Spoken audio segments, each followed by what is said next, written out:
Good morning, everyone. I hope everyone is good. We seem to still be in quarantine. Um, so I'm gonna get started this morning.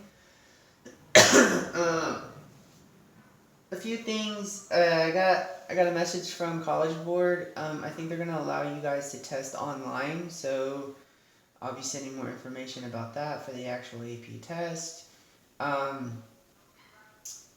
We are finishing up Global Contemporary, so that will be good.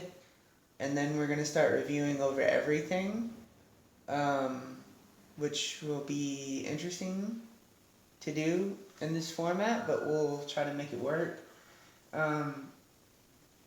I want everyone to start watching the lectures because they're going to become more important as we don't seem to be like we're going back to school anytime soon, so we're going to have to really make this work in this format. Well, I don't want to make the video too long, so I'll get moving. So those are kind of the morning announcements. But the first artist we're going to be looking at is Kinky Smith. This is our piece that they want us to know about. It's from 2001. It's ink and pencil on paper. So as you can see, if we look at the piece in detail, it's a bunch of sort of parchment-y colored paper sort of glued together, and then drawn on it in ink is this figure of a woman laying with a wolf. Now, the title of the piece is Laying with the Wolf. Yeah. First of all, Kinky Smith is an interesting artist. I've never been crazy about her work. A lot of these artists that we're going to look at, like, I kind of have beef with a bunch of them because they're kind of my time, and I'll kind of talk about that, but take all of that with a grain of salt because that's just my own personal opinion. I don't think that her work is bad. I think it's very good. Again, remember we talked about how we can dislike something but really appreciate it. I do appreciate her work, but I think she has famous parents, okay? Her father is a famous sculptor. Her mother's really influential in California, so she grew up in a very kind of famous family. So I always take issue with that in terms of the work, and it makes me a little more suspicious, right?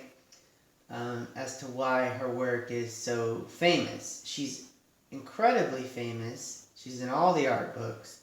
Everyone totes her as this genius sort of illustrator. Well, I think that she's not bad, but I don't think she's all that. But anyway, so let's talk about the work in general. She seems to like to deconstruct narratives. One of the big narratives she goes after is Little Red Riding Hood. The wolf consuming the child or the grandmother. She likes to take sort of a feminist stance on things that, she wants to flip that narrative around of the wolf, being powerful and the wolf representing like the male, and then she wants to show that the female is powerful, right? She also references Saint Genevieve a lot in her work, which is like this saint that is famous for taming wolves. So she's really interested in the power of the feminine, or the power of the woman, right? Which I don't take issue with that at all. Like, I think that that's a very interesting kind of thing to do, but, and I do say but because I think and I'll talk about this in general, I think when the project revolves around just one kind of thing like this, it seems to narrow the scope, and I'm always interested in expansion. So the question is, do you guys think that her work expands?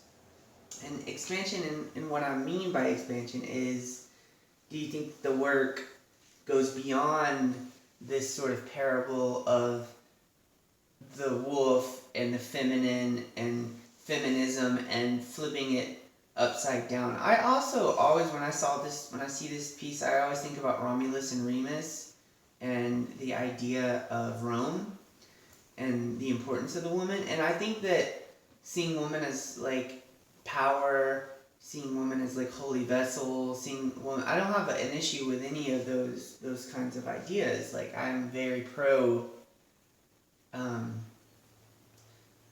all of those ideas. I get really suspicious when I feel like the work doesn't go beyond what it's kind of, how do I put it, what it's kind of saying, right? Like, does the material transform it? Does it go beyond this kind of narrative? Also, she's really obsessed with Lilith. I don't know if anyone knows about Lilith. Lilith is a sort of malevolent sort of character from the Bible. She's a woman. She's like a demon, and feminists have always championed Lilith as a way to kind of reestablish the power of women in lieu of men kind of always making Lilith out to be like this demon, this succubus, this thing that comes in the night to take their children, which I think is so interesting in terms of interpreting the work. This work has a very close tie to the Venus of Urbino, and we've seen men go after the nude woman, and she really is placing herself in history as creating her own Venus. Like we said, remember the Venus launched 1,000 paintings, but this is Kinky's, or Kiki, whatever, I don't know. This is her Venus, right? Her interpretation of woman. And woman in a power position, which I think is really, it's a phenomenal kind of idea, and it's a beautiful piece of art. But again, for me, I'm on the fence with her. I always have been with her work. So that's that. So remember, the takeaways is that she tends to hover around these allegorical stories, these fairy tales. Of Little Red Riding Hood, of Saint Genevieve, of Lilith. Those are all really big parts of her vocabulary and her work. Okay, so there we go. So we're gonna take a look at this delightful piece right here. I showed you guys a video of Jeff Koons's installation at Versailles in France.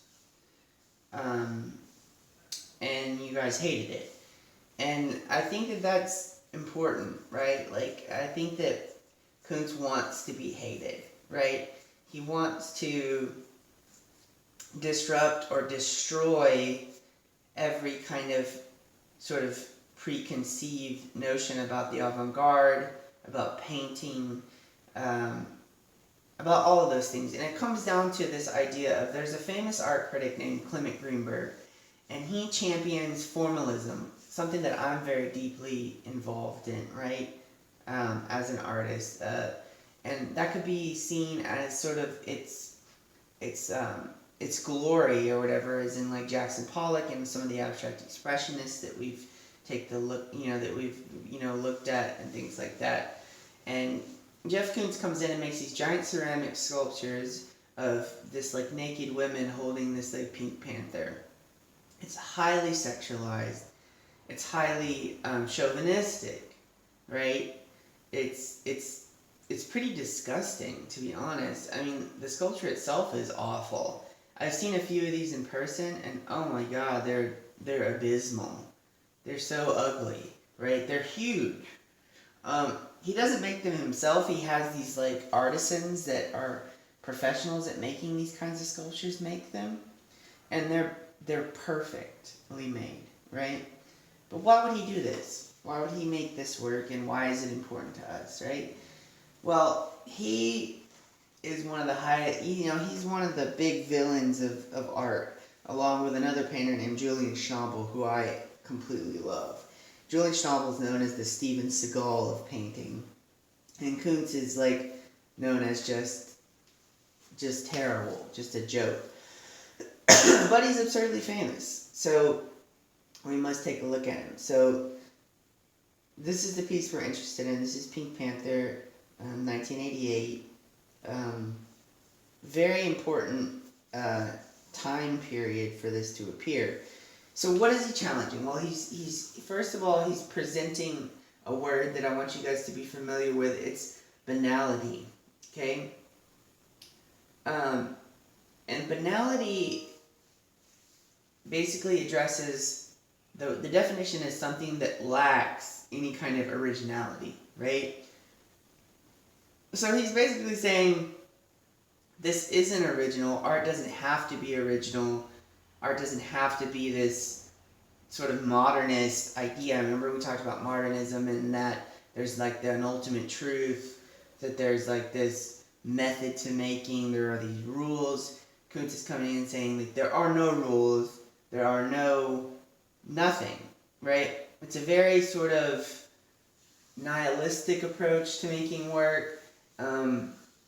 It's absurdly postmodern, right? That there is no absolute truth in this work. The truth is whatever you make the truth, right? It also addresses another word that I want you to be familiar with, and that's kitsch, right? Kitsch is usually described as something that lacks taste, right? Or poor taste. This is sort of kitsch, right?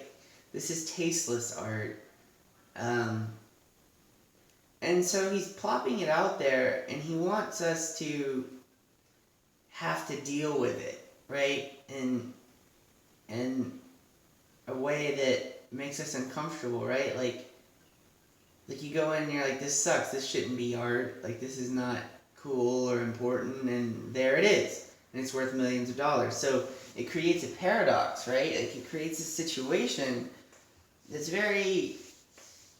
it's very difficult to kind of deal with, right? And if this can be art, then anything can be art, right?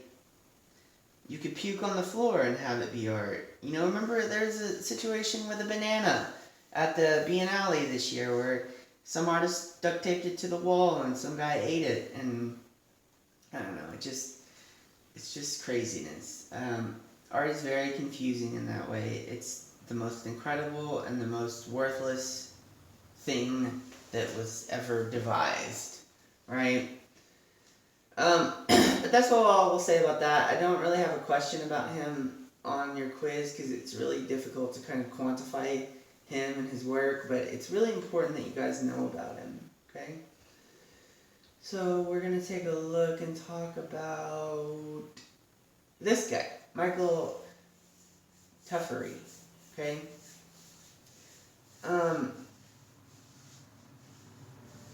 This work is important, but it's incredibly straightforward and narrow, in my opinion.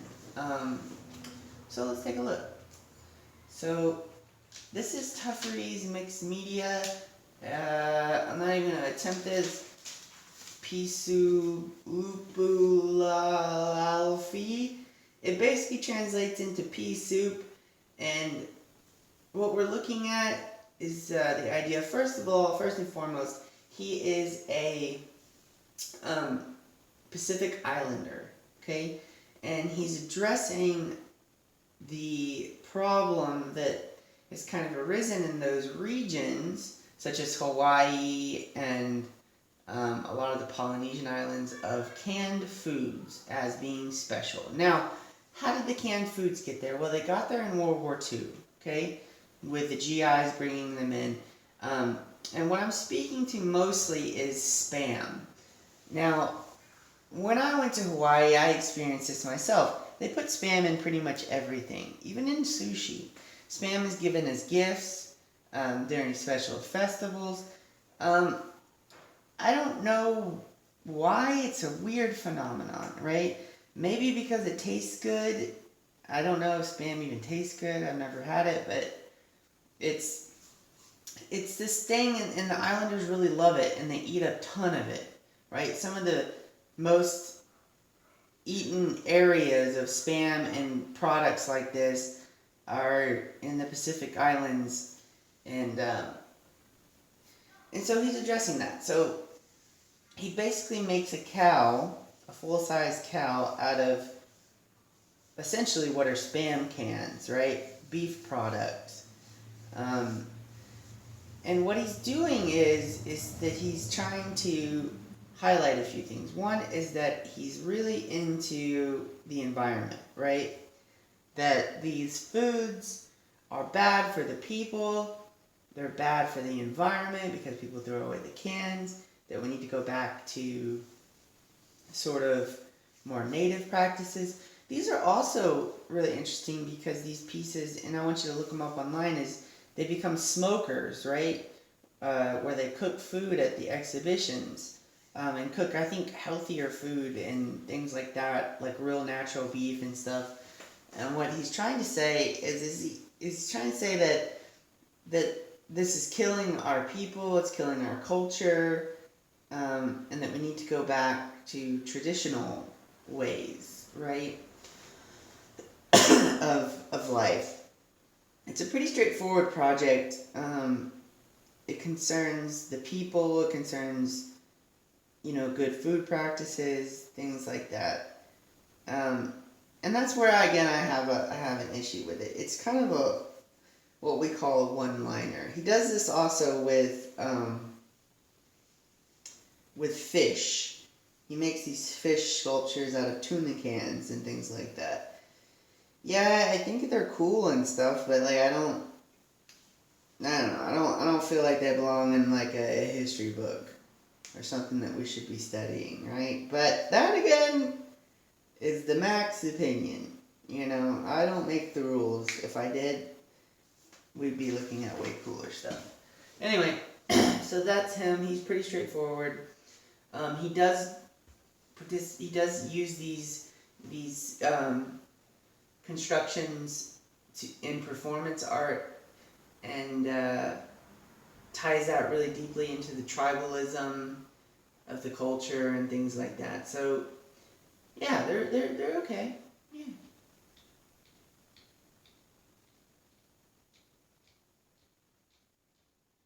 I'm searching for our last piece here, and so we're gonna look at Kara Walker. So this is 2001.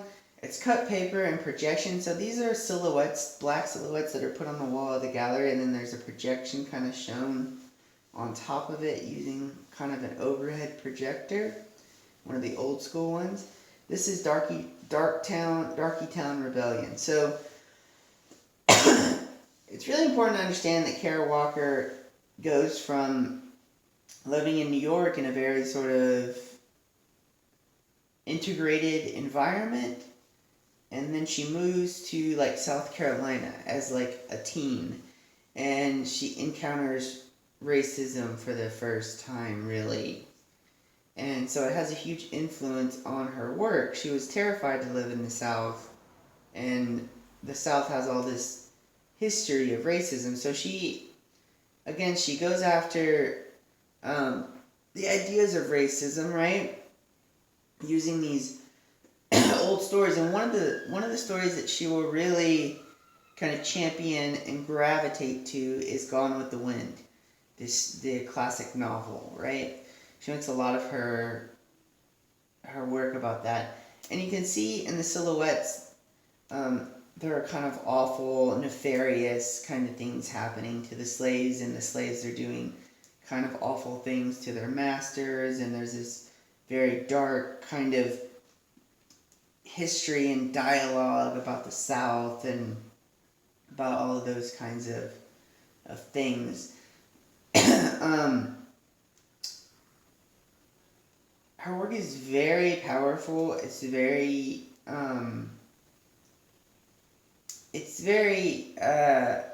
it involves race, it involves class. One of the unique things about her, she works alone on these pieces.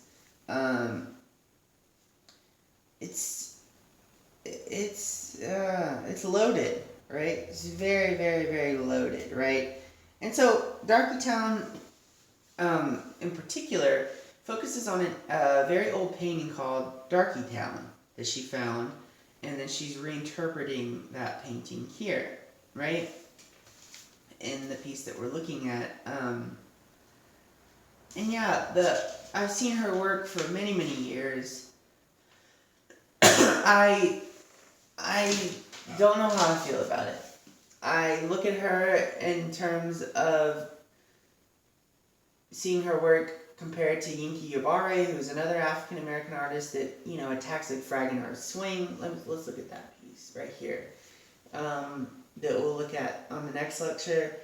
And I think that they're very similar in their projects, but I feel like that Yinka is just so much better at expanding it beyond racism, beyond classism, beyond the human, and into something that's completely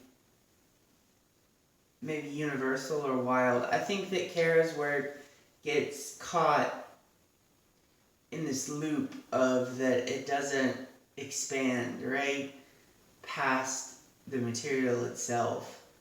At least that's for me personally. And so I'd love to hear from you guys what you guys think about it.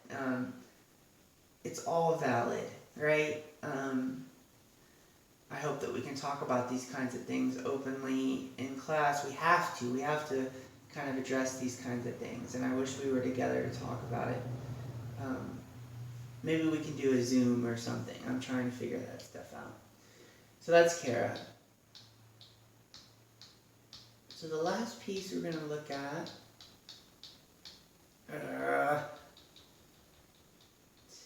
this week is this one. By Julia Muratu. Okay, so this is Stadia 2. So she is very much in the vein of Kandinsky and the abstract expressionists. Kind of that the abstract expressionists were eaten by a computer. They would kind of poop out Julia Muratu. As you can see, she's really interested in stadiums, sports centers, giant sort of coliseums, right? Gatherings. The explosiveness of those kinds of places, the sort of, I don't know, the energy that are there, right, in a sporting event, or, you know, these giant kind of temples to sports that are built. Of course, her work, you know, goes beyond that, and it kind of has a cultural, kind of speaks about cultural identity in the way that these kinds of constructions are put together. But her work is these giant explosions, and I put some videos so that you can see. Some of them are absolutely massive, some of them are smaller.